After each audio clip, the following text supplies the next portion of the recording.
তোমরা বলো, সিগারেটের এক প্রান্তে থাকে তামাক আর অন্য প্রান্তে থাকে এক বোকা। একটা ছেলে কখনো ইচ্ছা করে বোকা হয় না। কারো কাছে সিগারেট কেবল বিলাসিতা, আবার কারো কাটায় আকাশ সমান দুশ্চিন্তা। আজকে বলবো দুশ্চিন্তার ভাঁজ কাটানো সেই বোকা ছেলেটাকে নিয়ে।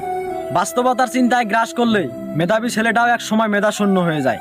জীবন যখন প্রশ্ন করে ভবিষ্যতে কি করবি, তখন শক্তিশালী ছেলেটাও লড়াই করতে ভুলে যায়। নবম দশমের স্বপ্ন আমাদের আকাশচুম্বী। কেউ হবে ডাক্তার, কেউ চাকরিজীবী, আবার কেউ হবে ইঞ্জিনিয়ার। আমাদের পড়ালেখা ওই মাধ্যমিকেই শেষ। এরপরে কেউ শ্রমিক, কেউ কৃষিকাজে, আবার কারো ছাড়তে হয় দেশ। লোক সমাজে বলা হয় পড়াশোনা ব্যতীত সাফল্য সম্ভব নয়। হ্যাঁ, আমরাও করতে চাই, তবে আমাদের বেলায় কেন সম্ভব নয়। এজন্যই সিগারেট জ্বালিয়ে দুশ্চিন্তার ভাঁজ কাটাই। কারণ আমাদের বাবাদের টাকা থাকে না, আমরা মধ্যবিত্ত ঘরের সন্তান।